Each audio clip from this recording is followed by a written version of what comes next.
Bismillahirrahmanirrahim. Assalamualaikum warahmatullahi wabarakatuh. Alhamdulillah, wassalatu wassalamu ala rasulillah wa ala alihi wa sahbihi wa man ittaba'a hudah ila yaumin alqah, amma ba'd. Inna khairal hadithi kitabullah wa khairal huda hudan nabiy sallallahu alaihi wasallam wa syarrul umuri muhdatsatuha wa kullu muhdatsatin bid'ah wa kullu bid'atin dhalalah wa kullu dhalalatin fin nar, amma ba'd. Segenap anggota Dewan Yayasan, semua yang saya hormati, kemudian para asatidzah dan ustadzat, semua yang saya banggakan dan saya muliakan, para wali siswa dan siswi, bapak-bapak dan ibu-ibu sekalian yang saya hormati, semua hadirin dan hadirat yang hadir di acara kita yang insya Allah diberkahi oleh Allah Azza wa Jalla ini. Alhamdulillah, kita bersyukur kepada Allah Subhanahu wa Ta'ala atas semua nikmat dan karunia yang Allah Azza wa Jalla curahkan untuk kita semua, sehingga pada kesempatan yang berbahagia ini kita bisa hadir di masjid yang kita cintai ini untuk menghadiri acara kita yang mudah-mudahan Allah berikan kemudahan dan kelancaran dalam acara kita ini. Kita hadiahkan salawat dan salam untuk Nabi tercinta Muhammad sallallahu alaihi wasallam, untuk keluarga, para sahabat, tabi'in dan atba'ut tabi'in, dan kita mohon kepada Allah Jalla fi'ula agar kita diberikan sabar dan istiqamah dalam meniti sunnah-sunnah beliau mulia alaihi salatu wassalam. Amin ya rabb.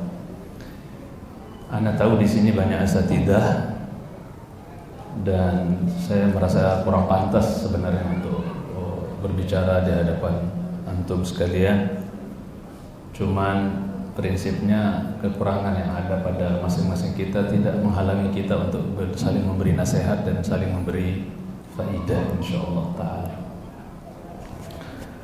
Di kesempatan yang berbahagia ini, jamaah yang saya cintai, hadirin dan hadirat yang saya hormati, kita sedikit menyinggung mungkin terkait tentang masalah mas'uliyat tarbiyatil abna, tanggung jawab pendidikan anak. Sebenarnya saya berharap untuk bisa membagi materi kita menjadi dua, karena di sini ada wali santri dan juga wali siswa dan juga ada para asatidzah. Enaknya sih untuk ustadz sejam, untuk wali siswa sejam gitu kan, baru mantap gitu kan, maksudnya bisa dapat banyak. Ya kita bagi semampunya lah, nanti mudah-mudahan ada kesempatan insyaallah ta'ala. Ya, nah pembahasan masalah pendidikan anak ini tidak ada habis-habisnya, mencintai Allah ta'ala, tidak ada habis-habisnya, luas sekali. Ya, bagaimana pendidikan anak ya dalam Islam itu pembahasannya, kalau boleh saya katakan, bahrul la sahilalah, ibarat lautan yang enggak bertepi gitu. Luas sekali pembahasannya. Tadinya saya berniat untuk memulai dengan memberikan beberapa wejangan untuk teman-teman saya di kalangan asatidzah, guru-guru di SD Tariq. Namun karena saya lihat ternyata judulnya tanggung jawab pendidikan anak, mungkin kita kedepankan dulu untuk orang tua ya, yang memang nanti di akhirat kata Imam Ibnu Qayyim rahimahullah yang akan dihisab duluan itu siapa? Orang tua. Ya, sebelum anak dihisab bagaimana dia terhadap kedua orang tuanya, maka yang dihisab duluan siapa? Orang tua, bagaimana dia terhadap anaknya, bagaimana dia mendidik anaknya dan seterusnya, itu akan dihisab duluan kata Imam Ibnu Qayyim rahimahullah ta'ala. Jamaah yang saya cintai karena Allah Azza wa Jalla, dulu tatkala kita sudah menikah, fitrahnya orang yang sudah menikah pasti berpikir ya setelah menikah untuk bisa memiliki apa? Berpikir untuk memiliki apa? Anak. Semua. Tidak ada orang nikah nggak menginginkan dzurriyyah, anak cucu keturunan itu nggak ada. Nggak waras kalau nggak punya, nggak pengen punya anak itu nggak waras. Fir'aun saja yang ngaku Tuhan, tidak bisa menyelisih fitrah dia. Dia ingin punya anak. Yang pada akhirnya nanti walaupun berat hati dia menerima Musa menjadi anak adopsinya, ya tak? Alaihissalam. Sebagaimana orang Arab bilang, usratun bila aulad, bustanun bila azhar, kata mereka.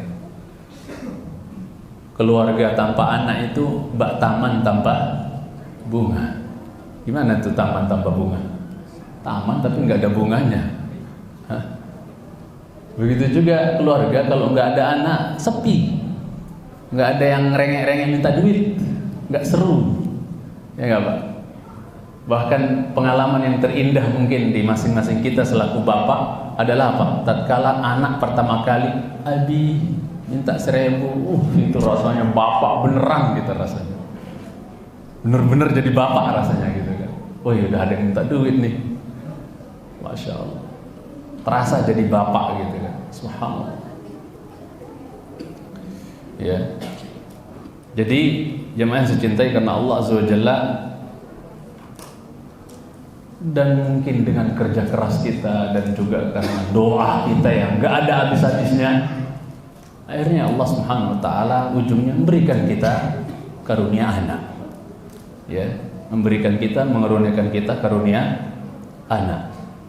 Ya, ada yang dikasih laki semua, ada yang dikasih perempuan semua, ada yang campur laki perempuan, ada yang belum dikasih. Allah firmankan di surat Asy-Syura ayat yang ke-49 bahwasanya apa? Yahabu liman yasha'u inathan wa yahabu liman yasha'u adh-dhukur aw yuzawwijuhum dhukrana wa inatha wa yaj'alu man yasha'u aqima. Dalam potongan ayat Allah memberikan anak laki, anak perempuan buat yang Allah kehendaki, Allah berikan anak laki buat yang Allah kehendaki, dan Allah campur, kasih laki, kasih perempuan juga. Dan Allah jadikan orang yang Allah kehendaki untuk mandul gak punya anak. Itu ujian. Ya, ada yang hanya laki saja, anak perempuan gak ada. Kayak saya, laki semua. Empat-empatnya laki semua, gak ada perempuan. Contoh dalam hal ini siapa? Ibrahim alaihissalam, anaknya laki semua. Ya, ada yang Allah kasih perempuan semua. Ya, seperti Lut alaihissalam, anaknya cewek semua. Ada yang campur, seperti Nabi kita, ada punya laki, punya anak perempuan. Ada yang enggak punya anak. Ya, mencintai karena Allah Subhanahu wa taala. Itu kembali kepada kehendaknya Allah, ketentuan ketetapannya Allah Subhanahu wa taala. Kemudian setelah anak itu lahir, kita bahagia, kita senang, Masya Allah. Setelah kita ya empot-empotan ibaratnya berdoa, minta Allah, minta anak kepada Allah, Rabbi habli minas salihin. Minta kita seperti Ibrahim alaihissalam. Minta kita Rabbana hablana min azwajina wa dzurriyyatina qurrata a'yunin waj'alna lil muttaqina imama. Nah, setelah anak ini lahir sekarang, yang jadi masalah adalah apa? Ya, udah lahir begitu aja, nggak ada tanggung jawab apa-apa. Ente mau sholat, mau kagak, mau berilmu, mau bodoh, mau apa, yang penting anak udah bikin ente, ibarat anak udah gitu. Oh tidak, cuma di pundak kita ini ada tanggung jawab besar yang Allah bebankan. Dari sini kita bisa mengatakan bahwa anak itu adalah apa? Amanah yang Allah titipkan.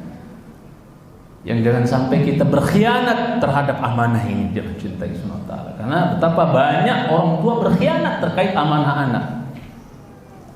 Ya, di mana dia tidak mempersembahkan pendidikan yang terbaik buat siapa? Buat anaknya. Udah tahu dirinya nggak ngerti agama, nggak tahu ilmu dan seterusnya, udah nggak berpikir dia untuk menyerahkan anaknya ke sekolah yang bagus, yang berkualitas, yang akidahnya lurus, manhajnya lurus, dan nggak mikir kadang-kadang. Subhanallah, ini musibah. Dan semua akan menjadi hisab nanti di hari kiamat, akan dipertanggungjawabkan nanti di hari kiamat. Makanya bahasanya tanggung jawab, mas'uliyah. Ya, mas'uliyah, tanggung jawab besar yang dicintai Allah Subhanahu wa taala. Ya. untuk kita mendidik dan menterbiah anak-anak kita. Jangan sampai karena kita melalaikan terbiah pendidikan anak-anak kita, akhirnya menjadi sebab sebagian orang azabnya dilipat gandakan oleh Allah Azza wa Jalla gara-gara melalaikan pendidikan anak. Nasallallahu alaihi wa afiyah. Saya berkata seperti ini bukan berarti saya sempurna jemaah. Cuman kita saling nasihati dan mengingatkan sama kita sama muslim. Fadzakir wa dzakir fa inna dzikra tanfa'ul mu'minin. Saya sebenarnya nyampaikan kayak gini juga takut jemaah, ya. Tapi saya akan berjuang, saya berusaha sebagai bapak juga untuk mempersembahkan pendidikan yang terbaik lah untuk anak-anak kita. Ya, saya husnudzon, saya percaya dengan sekolah ini, saya sekolahkan anak saya di sini walaupun sebenarnya kami juga punya sekolah gitu kan. Tapi saya percayakan di sini. Ya. Mencintaikan Allah Subhanahu wa taala. Jadi ini bentuk perhatian kita, ihtimam kita terhadap terbiah anak-anak kita supaya nanti kita enggak jadi urusan berat kelak di akhirat, yang mencintai karena Allah Azza wa Jalla. Karena ada anak-anak yang nanti naudzubillah enggak mau masuk neraka sampai orang tuanya juga masuk neraka karena mereka melalaikan pendidikannya, enggak peduli akan pendidikannya.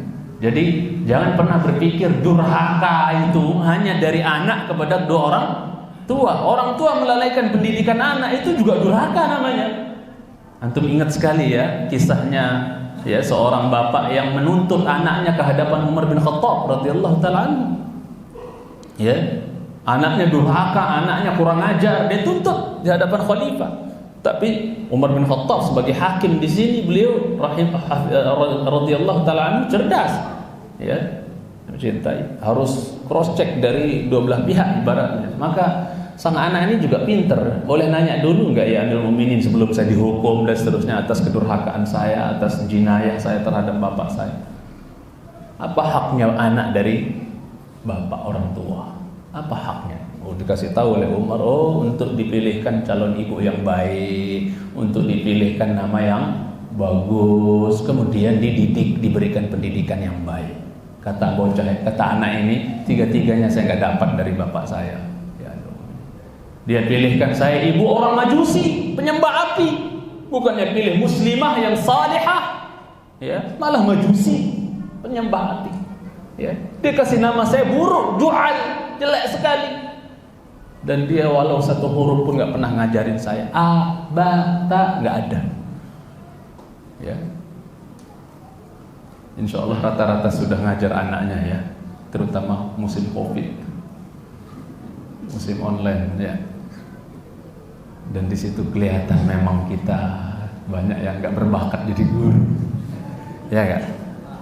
Sampai anak itu berharap kapan masuk sekolah, walaupun di sekolah seharian lebih mending karena ibu-ibu di rumah itu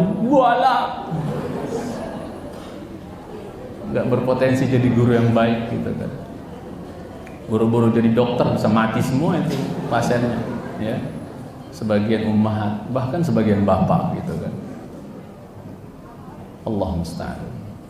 Semoga kita bisa mengevaluasi diri, mencintai. Dari situ ibu-ibu, bapak-bapak harus mikir bahwa jadi guru itu enggak mudah, berat. Makanya nanti kalau ada kesempatan lagi, lain kesempatan kita bicara tentang perjuangan seorang guru itu luar biasa, enggak main-main. Makanya kalau sedikit-dikit anaknya terus guru dituntut, itu orang tua kurang ajar, nggak ngerti adab itu. Cintai sunnah ta'ala.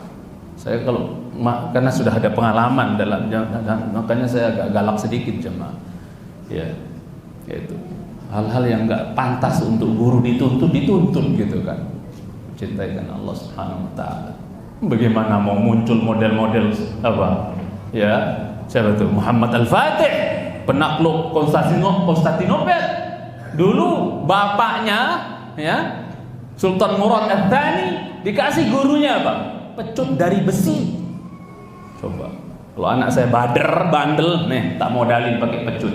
Sekarang boro-boro enggak, sentil dikit polisi enggak. Namun akhirnya jadi generasi-generasi manja, cemen, yang mencintai karena Allah Subhanahu wa taala. Kita harus bentuk generasi yang tahan tempat, yang mencintai karena Allah Subhanahu wa taala. Ya, bila perlu kalau antum benar-benar sayang sama anak-anak, usir jauh-jauh sana, di Yaman, ke Madinah, ke Murtania kalau bisa, usir jauh-jauh. Usir di sini bukan, jangan salah paham ya, maksudnya suruh dia pergi jauh-jauh menuntut ilmu sana. Ya, mencintai karena Allah Subhanahu wa taala. Itu bentuk sayang yang benar. Ya, orang tua yang pengennya ngekep terus anaknya di rumah itu malah bunuh anak pelan-pelan.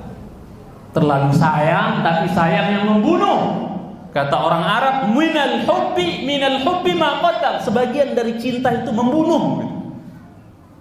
Bunuh anaknya pelan-pelan, kasih fasilitas lengkap di rumah. Ya, mau belajar, mau nggak belajar, mau ngaji, nggak ngaji, nikmati saja. Bapak cari uang buat kamu kok.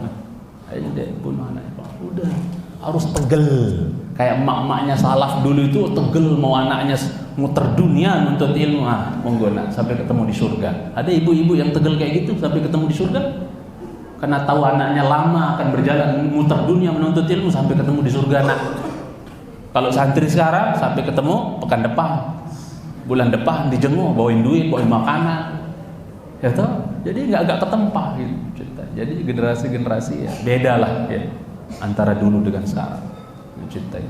Nah, anak-anak dalam Al-Quran itu, Bapak Ibu sekalian yang saya hormati, itu ada beberapa tipe dijelaskan dalam Al-Quran itu, anak-anak itu. Ya, ada anak-anak yang sekedar jadi apa? Zina, penghias, enak dilihat, oh ganteng, oh cakep, oh cantik, gitu. Sekedar itu.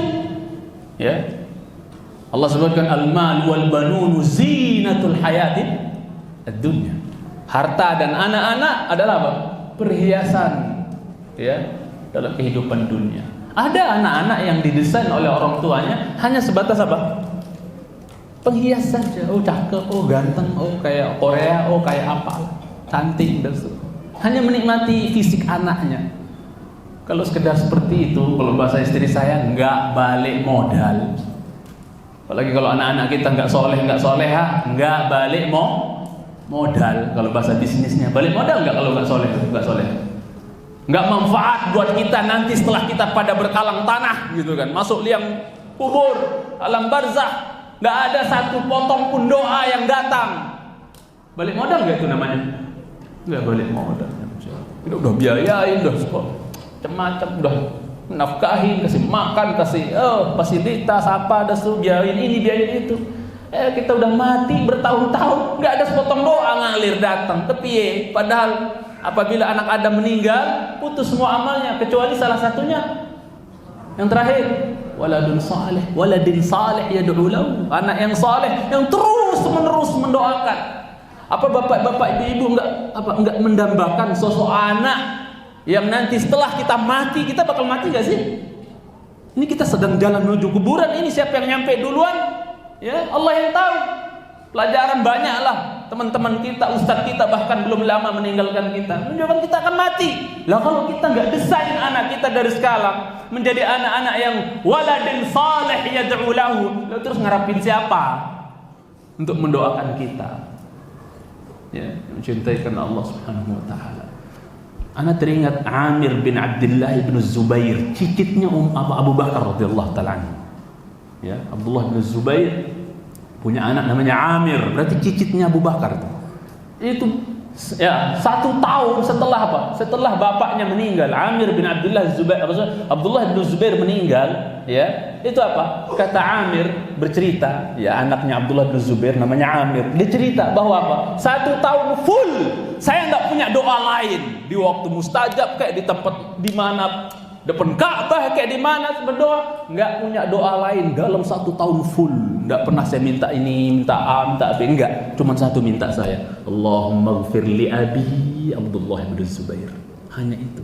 Ya Allah ampuni bapakku Abdullah bin Zubair. 1 tahun full. Enggak punya doa lain. Apa kita enggak ngebet punya anak-anak yang seperti itu?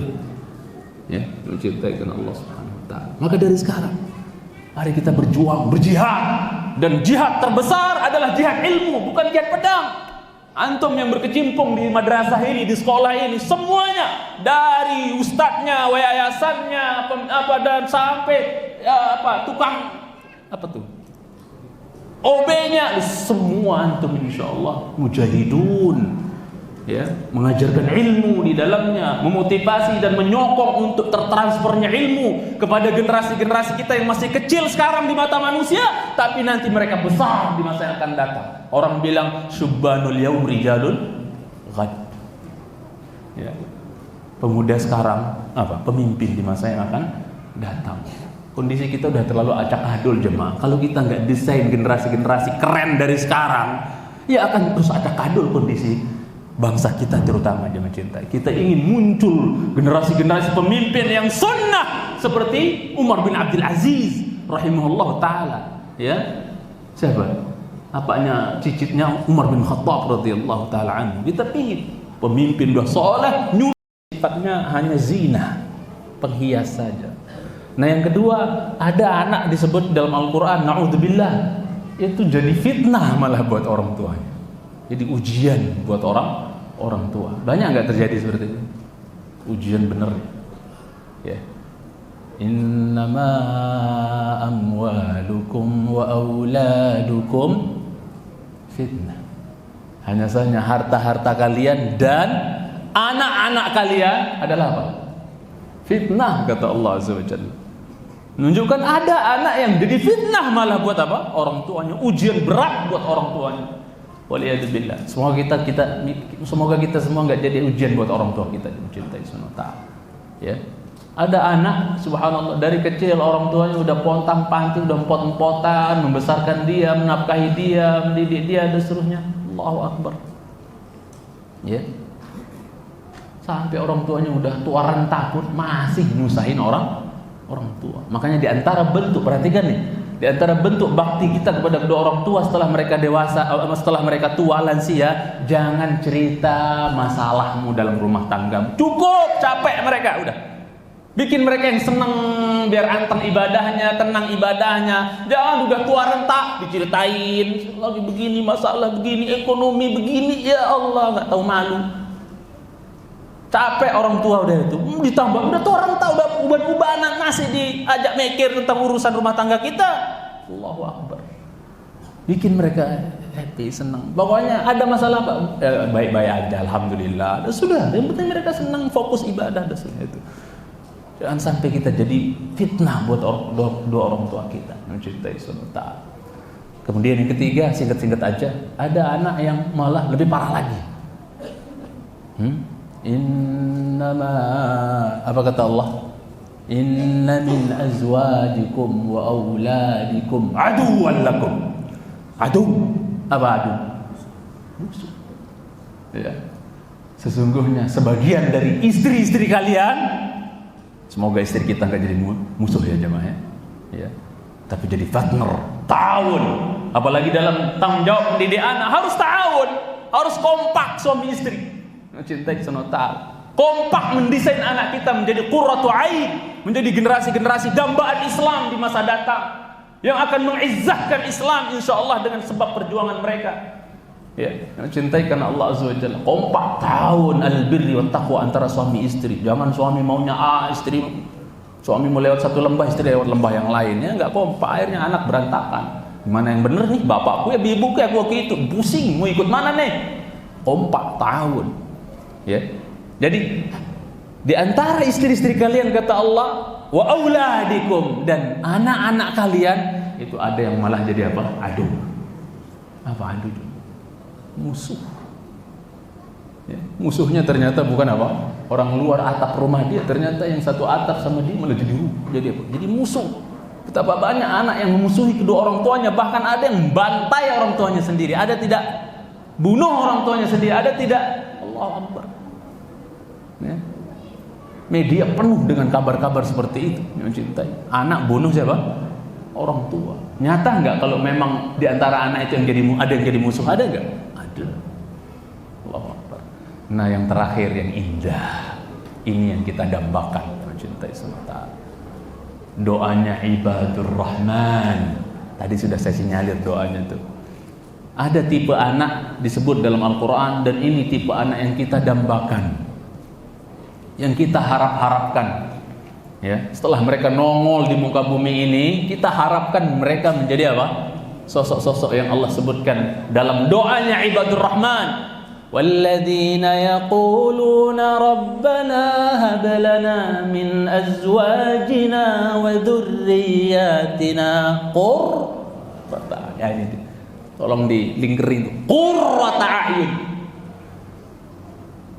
Jangan batasi pemahaman qurratu ain itu. Qurratu ain kan penyejuk mata. Oh, ganteng. Oh, qurratu ain berarti padahal kagak sholat.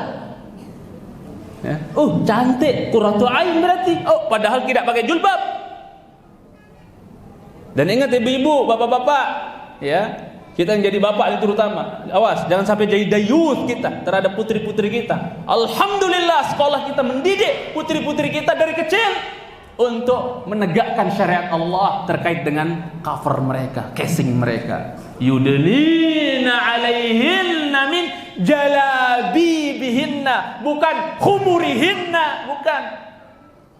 Karena banyak emak-emak zaman now yang nggak ngaji, ya, yang awam-awam tuh nggak bisa bedain antara apa kudung dengan jilbab, ya nggak? Beda nggak kudung sama jilbab? Kalau kudung bahasa Arabnya apa? Khimar, khimar. Kudung enggak hanya nutup doang, tapi enggak njulur ke bawah sampai menutupi dada dan sampai bawah. Ya, itu namanya kudung. Tudung apa kudung? Kerudung. Yang Allah minta apa? Jilbab. Yudnina alaihinna min jalabibinna. Di Al-Ahzab itu, surat Al-Ahzab. Mereka julurkan jilbab mereka ke seluruh tubuh mereka. Lihat putri-putri kita di sekolah, dididik oleh guru-guru kita. Masya Allah, ya. Bikin aturannya harus Masya Allah. Mudah-mudahan anak-anak kita, putri-putri kita istiqomah seperti ini sampai mati. Dan itu yang selalu saya ingatkan santri-santri saya juga seperti itu. Kalian istiqomah dengan pakaian ini, nduk. Karena musuh-musuh Islam mengdambakan, mengharapkan kalian cabut itu dari kepala kalian. Hijab tersebut, sufur, tabarrud, seperti tabarrudnya jahiliyah, itu yang mereka mau. Kemudian kalian rusak, kemudian kalian merok ke dalam jahanam. Itu yang mereka mau, nak. Itu artis-artis K-pop itu maunya kalian sama mereka nanti di neraka, bukan di surga. Kalian mau ikut mereka? Hah? Jangan ngefans sama mereka, ngefans sama sahabiyat, ummahatul mukminin, ngefans sama mereka, ndok. Saya bilang di pondok. Ya. Jangan ngefans sama orang-orang yang seperti itu. Ya, kafirah gitu, kafirat, naudzubillah. Ya, siapa yang cinta kepada kaum maka dia nanti apa? Dikumpulkan bersama kaum itu di akhirat, ya enggak? Mau satu penggorengan sama mereka di jahanam? Enggak mau toh? Maka istiqomah kalian, saya bilang seperti itu. Masya Allah, alhamdulillah anak-anak kita. Ya, kita didik indah sekali kan antum kalau datang nganter anak atau apa, pemandangan yang sangat indah kan ketika melihat putri-putri kita, Masya Allah. Enggak yang centil-centil, yang seksi-seksi, pakaiannya ketat-ketat, pakai jin yang masukkannya cuma apa sejam, kadang-kadang baru masukin keluarinnya, saking ketatnya. Dan Masya Allah anak-anak kita, Masya Allah indah sekali, pemandangan yang menyejukkan. Ya enggak? Ya. Mudah-mudahan itu terbentuk, kemudian mereka istiqomah sampai mati. Anak pers ke Sembalun sana di Lombok sana, Masya Allah. Antum akan lihat di Sembalun itu di sawah-sawah orang-orang cadaran kerja di sawah. Itu biasa, jual-jual wortel pinggir jalan, jual kacang apa, itu cadaran, Masya Allah, indah sekali. Ya, alhamdulillah lingkungan kita juga sudah terbentuk dia mencintai sunnah, indah sekali.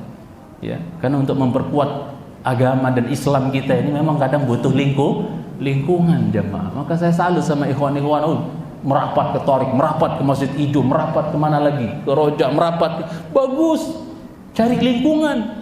Ya, karena agama orang tersebut tergantung kepada temannya, ya lingkungannya maksudnya yang mencintai sunnah. Alhamdulillah kita hidup di lingkungan sunnah seperti ini. Oh, itu nggak kebeli jemaah, mahal itu. Mahal dia mencintai karena Allah Subhanahu wa taala. Baik. Kemudian sekali lagi di antara doa-doanya hamba-hamba Ar-Rahman, ibadur Rahman yang Allah sebut di surat Al-Furqan itu apa? Mereka berkata, hablana min azwajina, karuniakan ya buat kami ya Allah dari istri-istri kami, wa dzurriyyatina, dan anak-anak kami ya Allah, apa? Qurrata, penyejuk mata. Apa makna penyejuk mata di sini? Bukan sekedar ganteng, cantik, tapi apa? Tatkala diajak taat, manut. Ya nak kita ke masjid, manut. Iya. Itu qurratu ain. Yang cintaikan Allah SWT. Ajak ngaji, ayo. Qurratu ain itu. Yang cintaikan Allah SWT. Ya. Yang akan membuat hati kita teduh, tenang. Ninggalin mereka juga kalaupun kita mati duluan, ninggalin mereka kita tenang. Ya. Insyaallah dia mencintaikan Allah Subhanahu wa taala. Maka kalau kita lihat dahulu generasi-generasi salafiyat terutama ya, dahulu dalam mendidik anak-anak mereka itu luar biasa. Memperhatikan terbiah dan pendidikan anak-anak mereka itu Masya Allah luar biasa mereka dahulu itu mencintaikan Allah Subhanahu wa ta'ala, karena mereka paham bahwasanya terutama seorang ibu ya, terutama seorang ibu yang paling nempel sama anak dari kecil kan siapa? Ibu kan, karena bapak kan sibuk mencari nafkah buat dia ya berpeluh berkeringat untuk mencarikan nafkah buat ibu dan buat ibunya dan juga anak-anaknya tersebut. Nah yang paling nempel tatkala di rumah dengan anak siapa dari kecil tuh? Emak. Makanya sangat tergantung sekali bagus enggaknya anak itu. Pertama sangat tergantung kepada bagus apa enggak emaknya itu, baik apa enggak emaknya, soleh apa enggak emaknya itu. Mencintai sunnah, sangat tergantung sekali mencintai sunnah. Karena apa? Sebagaimana sebagian pujangga mengatakan al-ummu madrasatun in a'dattaha a'datta sya'ban thayyibal araqi. Emak itu adalah madrasah pertama. Sebelum antum serah ke Thoriq anak kita, itu madrasah pertamanya siapa? Emaknya. Kalau kau siapkan benar-benar itu emak, ya, bagus dididik, soleha dan seterusnya, maka Masya Allah, insya Allah emak ini juga akan berpikir keras bagaimana supaya anak saya jadi soleh dan solehah juga ya. Makanya nih madrasah pertama ini harus benar-benar, jangan sembarangan kalau milih calon istri. Ada hadis memang dhaif tapi maknanya benar itu, takhayyaru linutafikum, pilih-pilih tempat kalian akan tuang cairan kalian itu. Paham maksudnya? Pilih-pilih tempat kalian akan tuang cairan kalian tersebut. Paham maksudnya? Maksudnya apa? Hati-hati milih istri. Ya, jangan milih khadra'ud diman, iyyakum wa khadra'ud diman. Walaupun hadisnya masalah juga. Tapi secara makna iya. Hati-hati kalian dari wanita cantik tapi apa? Hidup di lingkungan buruk, keluarganya maling, penjahat, tukang togel dan yang lainnya. Ya, hati-hati. Ya. Jangan hati-hati kali dari khadra'ud diman. Khadra'ud diman itu apa? Bunga yang indah, cantik, hijau, Masya Allah menarik, tapi tinggalnya di tengah-tengah pembuangan sampah. Indah nggak itu jadi? Paham maksudnya? Itu khadra'ud diman. Hindari, hati-hati makanya. Ya makanya Islam mengajarkan kita kalau lihat mau nikah itu apa? Lihat apanya? Cantik boleh, hartanya boleh, ya strata sosialnya juga boleh. Yang terakhir yang paling boleh lepas apa tuh? Fadhfar bidzatid din. Agamanya. Karena yang tiga tadi bisa sirna nggak, bisa hilang nggak? Yang awal bisa nggak? Agama insya Allah akan apa? Awal langkah itu mencintaikan Allah Subhanahu wa taala. Ya. Jadi ibu terutama itu adalah madrasah pertama, ya, yang punya tanggung jawab besar terutama tatkala sang suami sedang tidak berada di rumah pergi mencari nafkah dan ibu punya tanggung jawab besar. Ya. Tapi fenomena yang kita lihat kadang-kadang di tengah-tengah masyarakat kita, naudzubillah, apalagi kita sekarang diuji dengan fitnah HP ya. Allahu Akbar, sebagian ibu lebih sayang, lebih nempel, lebih cinta, lebih gandrung, lebih kepincut, lebih gandrung dengan iPhone-nya, dengan handphonenya, ya Android-nya dibandingkan apa? Ngopenin anaknya, ngobrol dan seterusnya. Menyiapkan ini, mengurus anaknya, didik anaknya, ngobrol yang baik, ngajarin dia ini, nak kalau begini begini, akhlak orang begini begini, nak kalau begini. Lebih asyik dengan apa? Handphonenya. Dan ini kita harus evaluasi semua kita ini yang mencintai sunnah ta'ala. Sampai ada seorang bocah perempuan di India kalau nggak salah itu, ketika ditanya masing-masing, "Ndek, kamu cita-citanya apa?" gitu kan. Oh, ada satu anak ketika ditanya, "Cita-citamu apa?" "Oh, aku cita-citanya Bu Guru jadi iPhone," kata dia. Hah? Bingung, "Lah, kok jadi iPhone?" Iya. Soalnya apa? Dia cemburu sama iPhone bapak ibunya, sampai mau tidur pun ya sampingnya iPhone-nya bukan anaknya. Dan seterusnya. Ya. Allahu Akbar. Jadi sampai ada anak bercita-cita jadi iPhone gara-gara apa? Orang tuanya lebih perhatian, lebih nempel, lebih dekat dengan iPhone-nya dibandingkan apa? Anak-anaknya. Sebagian orang tua kurang modal kadang, udah tahu dapat kesempatan, misalnya boncengan anaknya tuh ya, pergi ke masjid, pergi kemana, itu kesempatan emas untuk kita masukkan. Itu akan kita jalan-jalan nih ya, dengan motor kayak mobil kayak sama anak-anak kita, itu kesempatan emas untuk masuki. Dia lagi happy tuh, anak-anak itu semua senang diajak jalan, ya enggak? Ya, udah penat dari pagi sampai asar di sini kan. Itu diajak jalan sedikit apalagi pas libur, itu kesempatan masukin. Nah, itu masuk banget, akan terpatri itu mencintai. Sebagian orang tua karena nggak belajar kali ya, nggak paham, jadi kurang modal, nggak bingung mau ngomong apa mananya, nggak ngerti, hanya diem aja, bonceng ya bonceng, bawa ya bawa, nggak ngerti ngomong. Masya Allah. Ini evaluasi buat kita semuanya mencintai karena Allah Subhanahu Wa Taala. Mudah-mudahan kita ditolong oleh Allah untuk lebih baik lagi dalam apa? Mendidik anak-anak kita dan menterbiah anak-anak kita yang mencintai karena Allah Subhanahu Wa Taala. Ya. Jadi bahwasanya wanita-wanita salaf, ibu-ibu salaf dahulu, ya, bukan berarti bapaknya nggak punya andil, dia punya andil juga, tapi tatkala bapak nggak ada di rumah karena mereka cari penghidupan maisha, maka yang lebih intens sama anak itu siapa dari kecil terutama? Yaitu ibunya. Kita lihat ibu-ibu salaf misalnya ya, yang mencintai karena Allah Subhanahu Wa Taala, seperti ibunya siapa? Ya, Imam Syafi'i rahimahullahu taala misalnya, seperti ibunya Imam Syafi'i rahimahullahu taala, sampai sebagian berkata Anis Syafi'i la tasal wasal an ummihi, enggak usah tanyalah tentang Imam Syafi'i, tanya emaknya Imam Syafi'i siapa. Paham maksudnya? Enggak usah tanya tentang Imam Syafi'i, oh keren, oh ini, oh hebat, oh imam.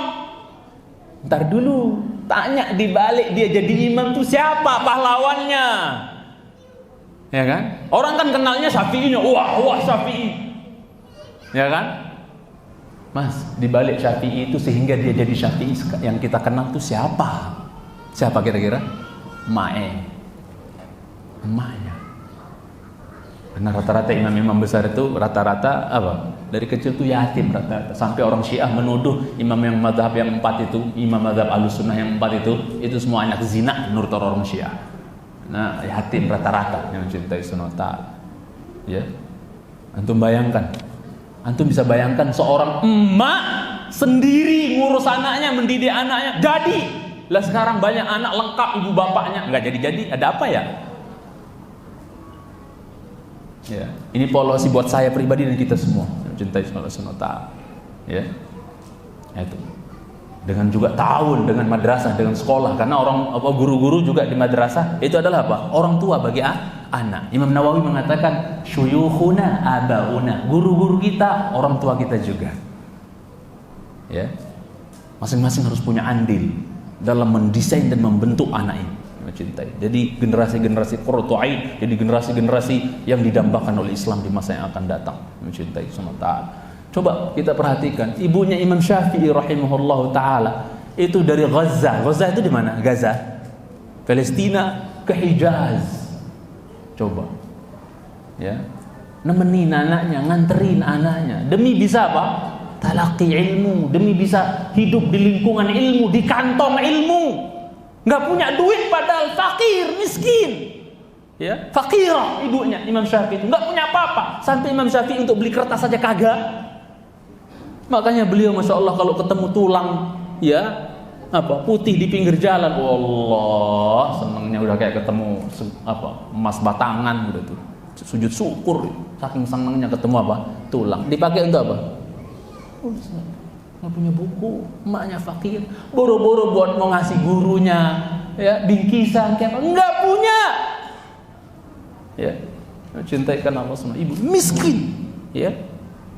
Tapi dia punya semangat, dia punya ghirah, dia punya hamasah, ya. Untuk apa? Mendesain anaknya menjadi apa?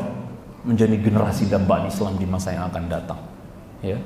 Diharapkan dia bisa menjadi cahaya buat umat di masa yang akan datang. Dan itu harus terpatri di hati mak-mak semua dan bapak-bapak juga. Kita semuanya mencintai sunnah ta'ala.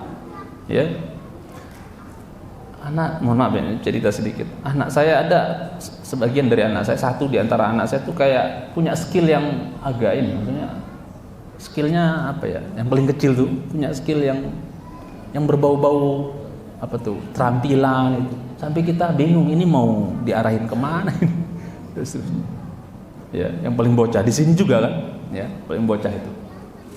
Cuman saya selalu bilang sama uminya, mubah-mubah saja mau diarahkan ke mungkin untuk mengembangkan ilmu keterampilannya atau tergantung, mubah-mubah saja. Tapi Mi, saya bilang kita ini nggak soleh-soleha banget, kita ini nggak takwa-takwa banget. Kita butuh apa? Kita butuh aset di akhirat kelak. Soalnya setelah kita mati nanti kita butuh aset. Ya, pokoknya mau punya skill apapun, monggo nggak apa-apa. Tapi tetap saya akan arahkan anak-anak ini untuk apa? Memperdalami agama, memperdalami agama. Nanti sudah dapat ilmu agama, mereka jadi generasi-generasi yang saleh, ya, yang baik dan seterusnya. Nanti mereka punya sambilan, punya keterampilan, skill ini, skill itu, monggo untuk menopang kehidupan dan dakwah, nggak apa-apa. Saya bilang seperti itu. Karena Abi nggak soleh banget, Umi juga mungkin. Saya sering bilang seperti itu. Mencintai Allah Subhanahu Wa Taala, ya. Karena mungkin karena kita belum mati ya, belum merasakan betapa butuhnya kita terhadap anak-anak yang soleh. Belum mati kita masalahnya. Kalau udah mati baru mana doa anakku, nanti di alam barzah baru mana anaknya 10, satu doa pun belum nyampe. Udah berpuluh-puluh tahun sebagian orang tua ya terkubur dalam kuburnya, belum nyampe sepotong doa dari anaknya. Kemana itu? Makanya para ulama mengatakan kenapa Nabi menyebutkan waladin soleh. Enggak sekedar walad, enggak sekedar anak, tapi apa? Soleh, diikat dengan kata-kata soleh. Karena biasanya wakil yang ada di lapangan yang bisa diharapkan nginget orang tua dengan doa setelah mati, itu siapa? Agak angel untuk diharapkan apa? Nginget orang tuanya dengan doa. Maka mari dari sekarang kita didik, kita desain anak-anak kita jadi anak-anak yang saleh dan salihah, yang mencintai sunnah. Makanya saya juga harus luruskan di sini. Sebagian orang, ibu bapak maunya anaknya jadi apa? Oh pilot ya. Oh ibu bapak mau jadi dokter ya, atau yang lebih keren lagi nih katanya mau jadi apa? Ibu-ibu bapak-bapak cita-citanya anaknya jadi apa? Oh sana mah bercita-cita anak saya jadi ustadz katanya. Udah ustadz tuh pasti udah soleh aja, ya kan? Makanya apa? Kalau mau ditanya sama orang, ibu bapak apa motivasinya anaknya mau jadi apa? Yang paling keren tuh jawabannya. Kalau orang udah ngaji, jawabannya apa? Saya mau anak-anak saya bercita-cita, anak-anak saya, putra putri saya jadi anak-anak yang soleh dan soleha. Kalau sudah soleh dan soleha, monggo kerso mau jadi apa aja. Insya Allah aman, baik dia. Mau jadi presiden, mau jadi menteri, mau jadi pejabat, mau jadi apa, ya, pimpinan perusahaan, mau jadi apa. Kalau sudah soleh, wis aman jemaah. Ya. Tapi saya ingin anak saya jadi ustadz. Gitu. Emang ustadz itu udah pasti soleh ya? Banyak ustadz kamuflase aja depan manusia tapi nggak soleh. Bisa nggak? Ada nggak? Solehnya dulu. Kalau udah soleh modal nih mau jadi apa juga monggo. Paham maksudnya jangan cintai sunnah tayyib. Kemudian ya kita lihat misalnya ya ibunya Imam Sya'bi ya atau Imam Syu'bah, masya Allah, lihat motivasi mak-mak zaman dulu terhadap anak-anak mereka ya. Imam Syu'bah sampai cerita bi'tu tosta ummi, lihat perjuangan seorang ibu. Makanya saya kalau lihat ya Allah Rabbi ya lihat istri saya, lihat apa namanya ibu-ibu apa di saat suaminya mungkin aktivitas ngantor kerja apa, ibu-ibu yang masya Allah udah kayak mujahidah itu dengan motornya bonceng 4 bonceng. Oh itu dikiranya bukan jihad itu ya, dikiranya ibu-ibu angkat pedang gitu ke medan perang baru itu. Enggak, ngusek lantai, ngepel di rumah, ngosekin ingus anak, kasih makan anak, ngopenin ini, ngopenin itu, nganter anak sekolah dan seterusnya, masya Allah, membantu. Itu jihad ya. Inna husna taba'ula ihdakunna ya Apa? Ta'dilu kulla dzalik, kata Rasulullah SAW. Baiknya bantuan, servis, ya, dukungan seorang di antara kalian terhadap suaminya, ya, saling kolaborasi, ya. Aku cari duit, kamu begini dan kolaborasi. Itu menyamai pahala jihad bapak-bapak di medan jihad. Gak main-main. Makanya ibu-ibu kalau ngantar anak bolak-balik mesti pasang apa dulu? Ikhlas. Karena itu ibadah. Nanti kalau anak-anak kita pinter ini, pinter itu, tahu ini, ilmu itu, ngamalin, dapat pahala, kemana ngalirnya pertama? Ngalirnya kejeplak, pahalanya kemana tuh? Kejeplak ke buku catatan amal kita. Automatically anak kita soleh nih, ya. Anak kita baik ini. Makanya kalau mau bakti, benar-benar bakti kepada orang tua, jadilah anak yang soleh. Karena begitu kita beramal soleh, automatically kejeplak amalan soleh kita dan kejeplak ke buku catatan kedua orang tua. Makanya nanti di akhirat kan ada orang tua yang bingung. Perasaan aku nggak soleh-soleh amat lah. Ya, aku nggak pernah ngejain amal ini, amal itu. Kok aku dispesialin banget ya? Kok aku diangkat derajatnya? Kok aku bingung dia? Maka satu riwayat dikatakan bistighfari waladikum alek waladikalek. Maksudnya itu karena istighfar anakmu loh, Bu, Pak. Oh iya. Berarti kalau anak istighfar itu indikasi anaknya soleh apa enggak tuh? Soleh. Itu karena istighfar anakmu, Pak, Bu. Oh iya, Masya Allah. Apalagi kalau anaknya hafal Quran. Ya. Apalagi anaknya hafal Quran, Masya Allah. Nanti ibu-ibu akan dipakaikan, bapak-bapak akan dipakaikan mahkota taj yang cahayanya itu lebih terang benderang dibandingkan Dha'i syams, dibandingkan cahaya matahari. Di mahsyar kelak, di wisuda ibaratnya itu. Ya, di saat anak kita di wisuda ibaratnya di hadapan semua manusia dari awal sampai akhir di mahsyar itu, maju datang itu penghafal Al-Quran dimuliakan. Pakai apa? Mahkota mereka. Pakai hullah, pakai satu setel pakaian sutra indah, Masya Allah. Ya, yang lembut dan seterusnya. Ya, mewah pokoknya. Pakaian wis kayak raja sudah itu. Penghafal Quran itu. Masya Allahnya ada malaikat nyelentung. Gimana dengan kedua orang tuanya? Tambahin dong ya Allah, orang tuanya juga di wisuda. Ya, dipakein mahkota, dimuliakan juga, dipanggil orang tuanya. Allahu Akbar. Akhirnya dipakaikan mahkota juga orang tuanya. Ya, dipakaikan mahkota dan dipakaikan pakaian karamah, pakaian kemuliaan karena anaknya Masya Allah inten, bersahabat ya dengan Al-Quran, hafal Al-Quran, luar biasa, dimuliakan dan mencintai karena Allah Subhanahu wa ta'ala. Ya, sebab anaknya terus. Makanya ibu-ibu terutama kalau pontang-panting, bolak-balik antar anak atau bapak-bapak bahkan dan itu jangan sepelekan itu. Itu akan jadi ya, buah manis yang akan membuat kita bahagia dan tersenyum di hari kelak insyaallah taala. Jangan pernah merasa bosan, jangan pernah merasa letih, jangan pernah merasa capek dan seterusnya. Karena buah manisnya kita akan petik insyaallah taala dan mencintai karena Allah Subhanahu wa taala. Kata Syu'bah, bi'tu tosta ummi bi tis'ati dinar. Saya jual, saya lelang semua perabotan ibu-ibu saya, perabotan dapurnya loh, demi membiayai anaknya. Ya, membiayai Imam Syu'bah sehingga jadi imam besar yang kita tahu, Imam Syu'bah loh. Yang mencintai Subhanahu wa ta'ala. Saya lelang semua perabotan dapur ibu saya dengan 9 dinar. Itu sekitar berapa juta tuh 9 dinar itu coba. Untuk modal apa? Anaknya sekolah kalau bahasa sekarang. Untuk modal anaknya menuntut ilmu. Dia mencintai karena Allah Subhanahu wa ta'ala. Adakah dia marah? Adakah emaknya marah Imam Syu'bah ketika kenapa kau jual panci mak? Enggak ada. Didukung, enggak apa-apa nak, demi untuk menuntut ilmu enggak apa-apa nak. Modal menuntut ilmu enggak apa-apa nak. Subhanallah. Ya, apalagi bapak-bapak itu kepala jadi kaki jadi kepala itu demi supaya bisa membiayai anaknya belajar, menuntut ilmu dan seterusnya. Allahu Akbar, itu jihad besar dia mencintai Subhanahu wa ta'ala. Ada bapak ibu, ada bapak-bapak kadang pakaiannya enggak ganti-ganti, enggak beli-beli baru demi supaya anaknya bisa buat pakaian sekolah ya. Kan ada seragam-seragamnya tuh biasanya. Masya Allah.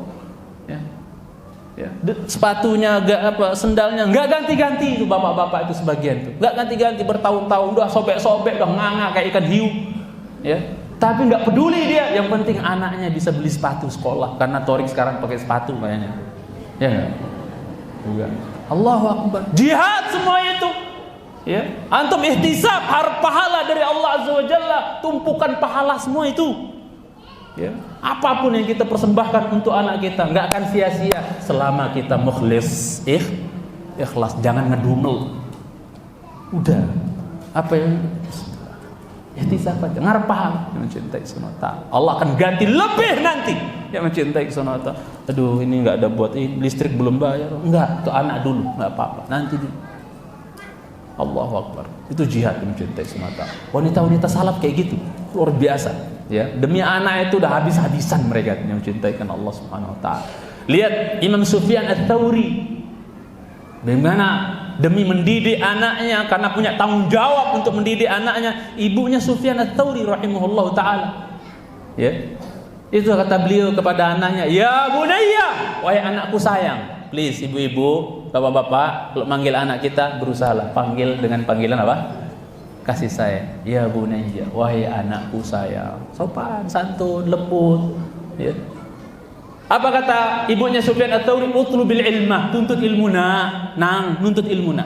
Belajar, sekolah nak. Wa ana akfika bimagzali.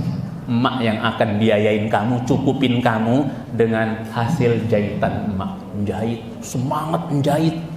Jahit pakaian, jual. Jahit pakaian, jual. Demi biayain siapa? Sufyan Ats-Tsauri. Sehingga kita kenal sosok Sufyan Ats-Tsauri menjadi imam besar, terutama di bidang hadis. Subhanallah, Sufyan Ats-Tsauri rahimahullah. Makanya Imam Sufyan Ats-Tsauri, ya, apa? Ibunya Sufyan Ats-Tsauri rahimahullah taala memetik hasil dari perjuangan dia. Membiayai anaknya pontang-panting, menjahit, begadang, jahit pakaian demi bisa dijual untuk biayain anaknya. Dia petik hasilnya. Muncul ya Sufyan Ats-Tsauri menjadi sosok-sosok anak yang bakti kepada apa? Ibunya. Subhanallah. Yang mencintai. Ini yang kita dambakan, yang mencintai semata. Mereka nggak kasih kita duit nanti setelah kita tua. Mereka nggak kasih kita duit, nggak apa-apalah. Yang penting kamu bisa apa? Birrul walidayni, bisa bakti, hormati kami, muliakan kami. Itu udah cukup. Ya, yang mencintai semua. Walaupun nggak spesial duitmu kau kasih ibaratnya. Subhanallah. Nah itu. Udah bangga yang mencintai semua. Lihat ibunya Imam Malik bagaimana dia merasa tanggung jawab akan pendidikan anaknya. Ya, karena rata-rata mereka yatim yang mencintai. Ibunya Imam Malik sebelum subuh anaknya sudah dibangunin. Ya. Kemudian albasathu al-imamah, maksudnya dipakaikan apa? Dipakaikan sorban. Makanya berusahalah kalau bisa, ini nasihat buat saya pribadi dan kita semua orang tua. Berusahalah kalau bisa dari kecil anak itu kita biasakan pakai pakaiannya para ulama, pakaian Islam. Dari kecil pakaian satu style yang sunnah gitu, yang bagus dari kecil, karena nanti akan terbentuk nanti. Ya, jangan dari kecil sudah dipakai celana pensil. Ya, nanti dia akan yatarabba ala dzalik, dia akan terbiasa atas itu. Likulli imri'in min dahri ma ta'awwada. Orang itu tergantung pembiasaannya. Yang mencintai Subhanahu wa ta'ala. Lihat ibunya Imam Malik. Paling tidak sebelum, kalau kita nggak bisa mentransfer ilmu untuk anak kita, nggak bisa mendidik langsung, paling tidak dari pakaiannya kita sudah memang berpunya keinginan untuk anak kita menjadi sosok-sosok orang yang berilmu, orang yang saleh dan seterusnya. Dari kecil tuh udah dibiasain oleh ibunya Imam Malik, dipakaikan imamah sorban, dipakaikan jubahnya para ulama sebelum subuh udah dibangunin. Kemudian apa jemaah? Dikatakan kepada putranya, ya bunayya dhhab, wahai anakku, berangkatlah nak, berangkatlah. Ya, ta'allamil Quran, belajar Quran nak, Quran dulu. Makanya insyaallah di madrasah sama ya. Kalau di sini masuk anak-anak selamat datangnya pakai Quran kan, halaqah apa? Ah itu. Ini sesuai dengan salaf itu. Ta'allamil Quran, belajar Quran dulu nak. Makanya para ulama mengatakan talibul ilmi la yabda'u bil Quran falaysa bi talibil ilm. Penuntut ilmu enggak mulai dengan Quran, ya bukan penuntut ilmu namanya. Belajar Quran nak. Idhhab ila Rabi'ah, berangkat engkau ke Rabi'ah nak. Rabi'atul Ra'i, ulama besar di Madinah. Fata'allam min adabihi qabla ilmihi. Pelajari adabnya dulu gurumu tuh nak, sebelum kau belajar ilmunya. Makanya ini juga harus ditekankan di madrasah kita, ya.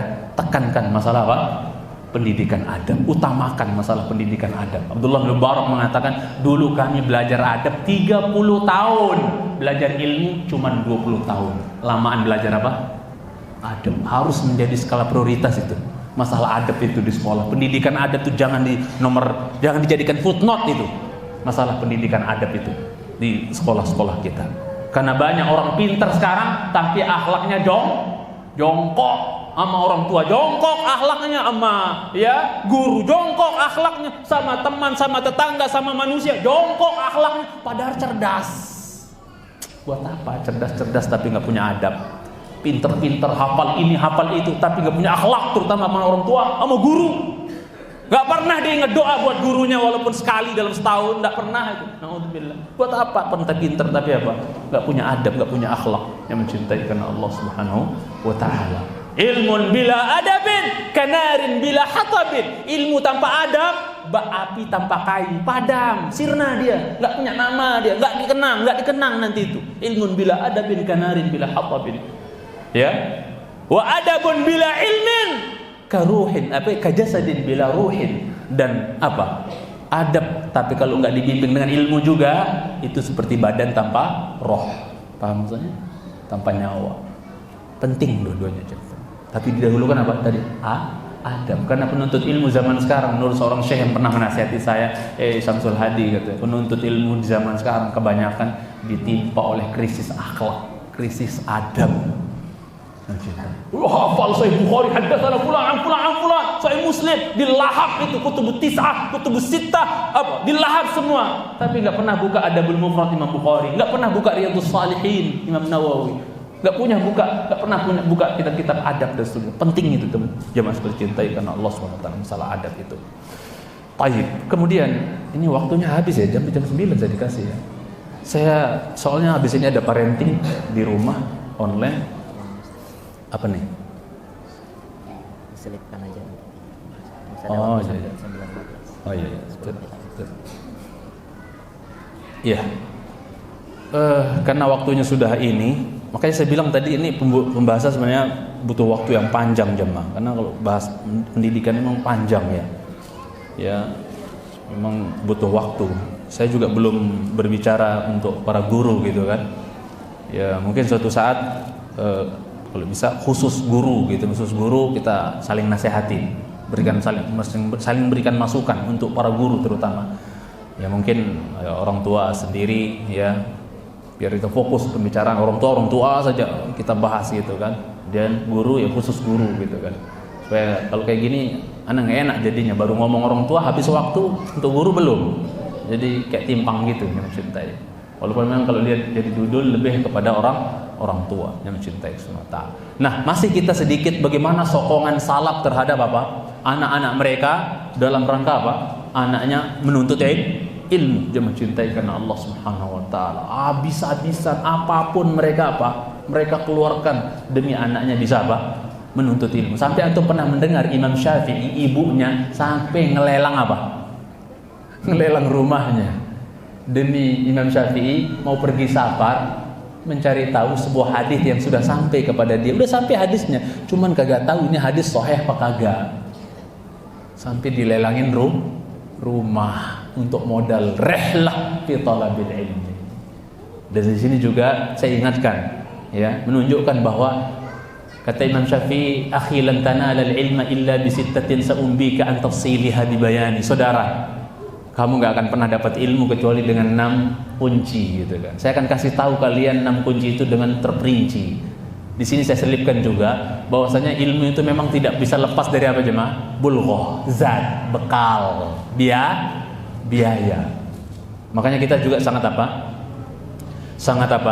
mendukung dan sangat mengharapkan juga kepada wali santri ya, wali siswa terutama, untuk kita proaktif untuk membantu kelancaran ya proses ya pembelajaran kita, untuk kita untuk kita mendukung sekolah dengan kita apa yang menjadi kewajiban kita tunaikan. Jangan cintai semata. Jangan sampai uang buat jalan-jalan ambur-amburan ada, tapi buat buat anak kita sekolah yang cuman berapa ratus per bulan mungkin, itu kok beratnya ya. Padahal itu tuh untuk anaknya. Ya, yang buah manisnya dia akan rasakan kelak, dia mencintai karena Allah.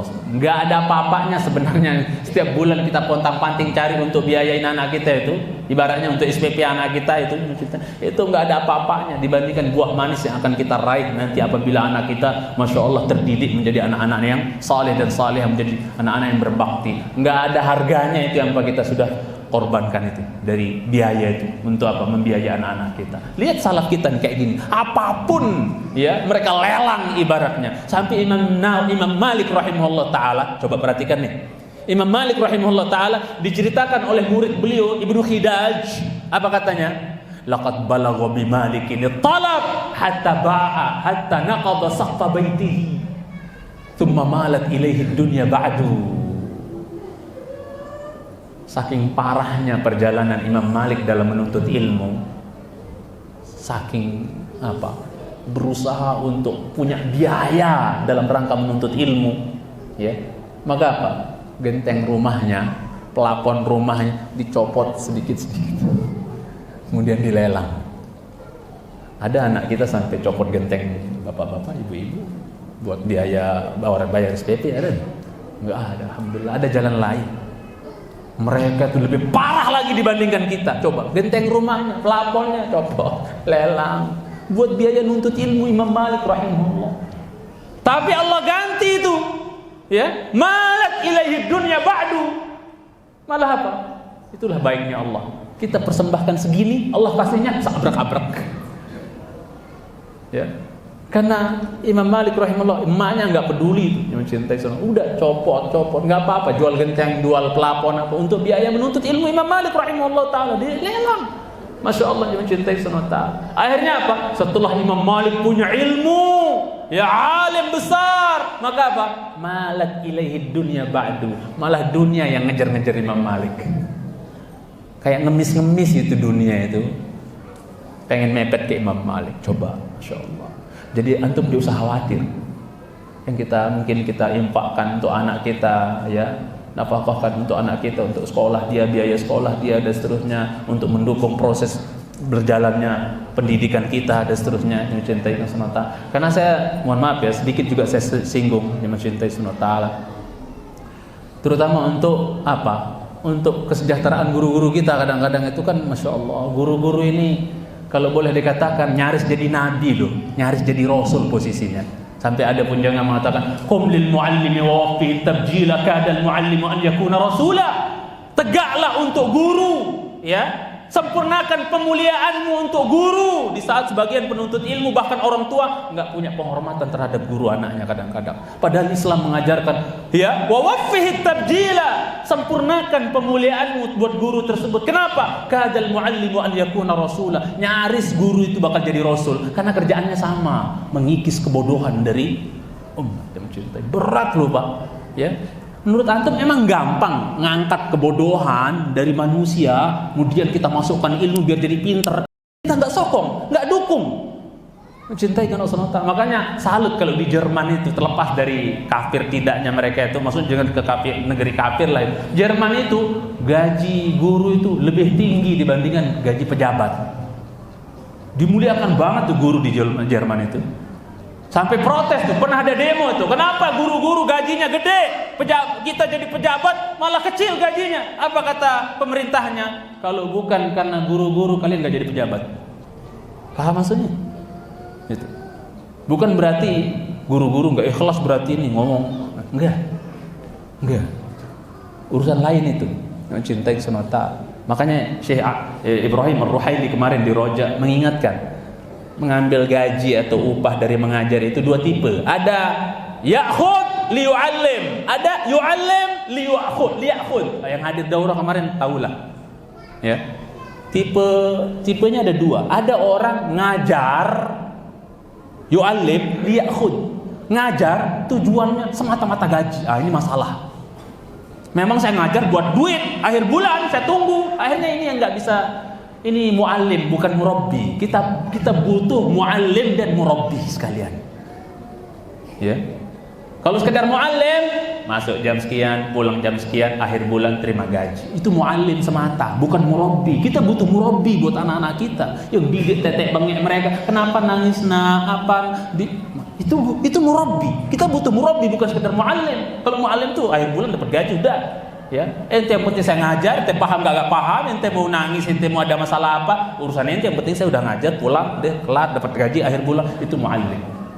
Kalau ngajar buat dapat gaji niatnya, ini masalah. Tapi yu'allim, ya'khud li yu'allim, maksudnya apa? Dia ngambil gaji akhir bulan misalnya untuk supaya fokus ngajar, supaya nggak mikir-mikir lagi untuk cari sambilan-sambilan sampingan dan seterusnya, biar fokus, ya.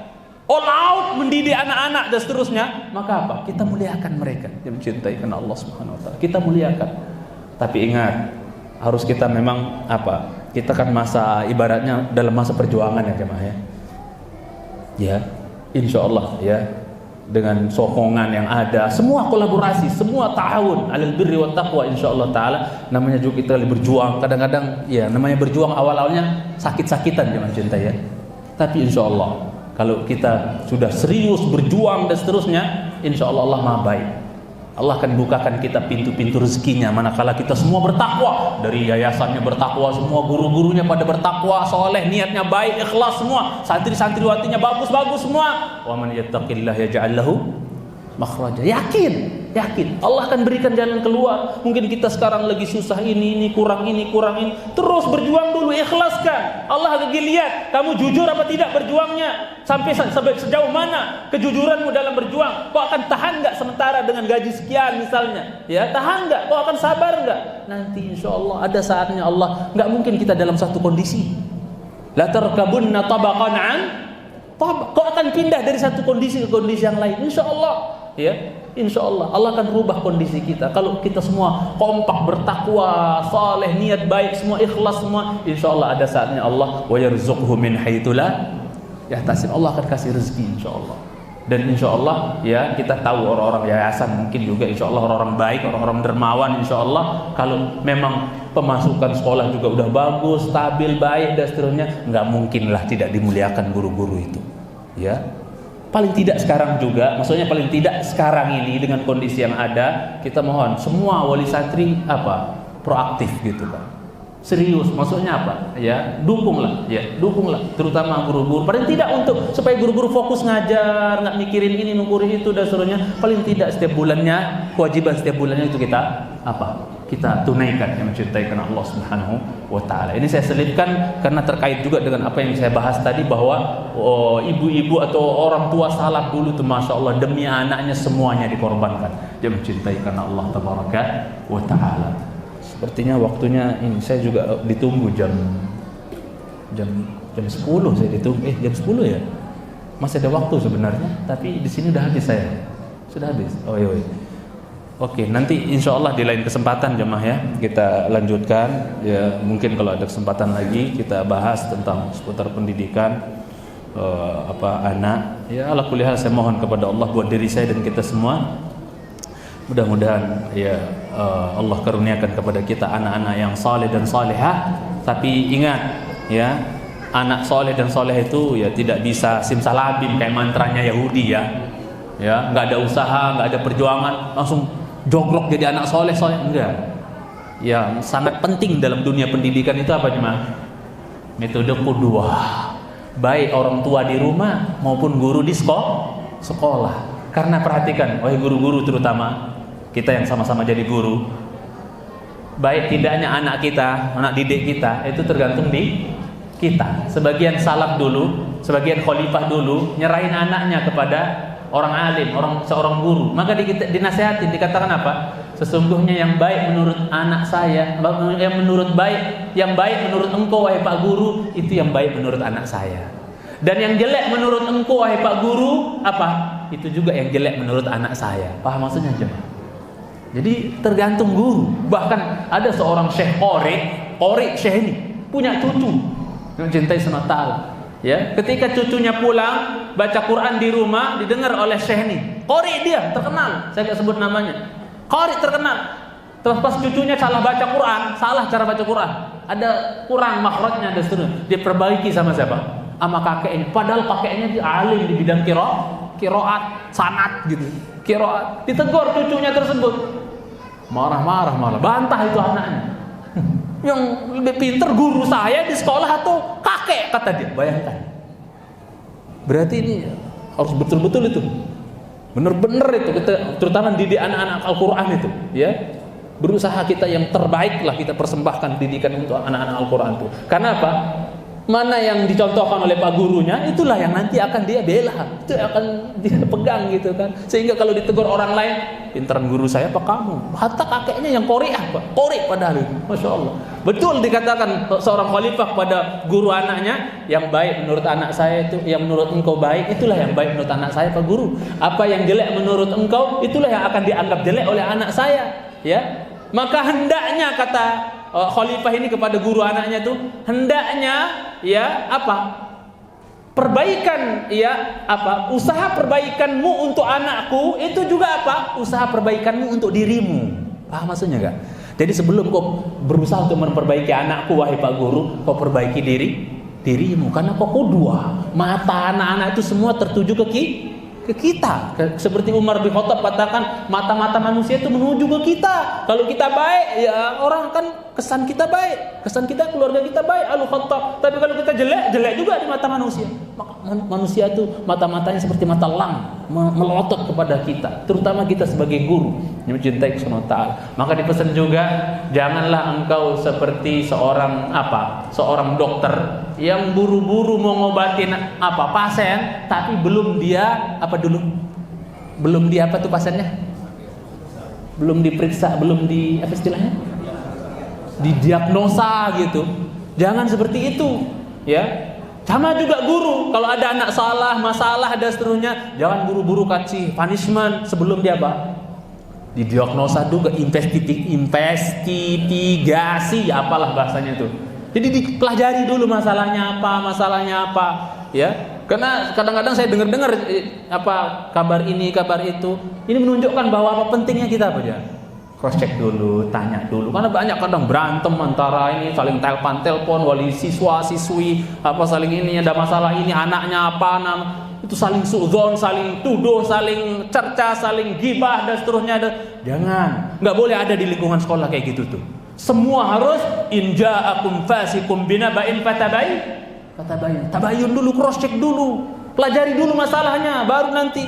Jangan langsung saksu berantem. Ya, harus antem dengan legowo, lapang dada, ya, penuh cinta. Kita bersaudara semua nih, ya, mencintai Subhanahu wa ta'ala. Kita pejuang semua, ya, bareng-bareng kita mencintai, memperbaiki anak. Ada masalah, jadi cari dulu masalahnya, komunikasi yang baik. Jangan ada kata-kata kotor keluar, nggak boleh. Itu nggak mencerminkan kesunahan kita yang mencintai Allah Subhanahu wa ta'ala. Nggak ada habis-habisnya kalau kita ngomong jemaah. Nanti kita lanjut di lain kesempatan. Di kesempatan yang lain, barakallahu fikum. Saya harus ngejar ke rumah, ada parenting juga. Mohon maaf kalau ngomongnya masih agak nggak terarah, tapi mudah-mudahan yang sedikit ini bermanfaat, mencintai Subhanahu wa ta'ala. Karena saya agak rancu pengen ngasih jangan buat guru, tapi ya maksudnya karena butuh waktu memang yang mencintai. Insyaallah di lain kesempatan, barakallahu fikum. Ana mohon maaf kalau ada yang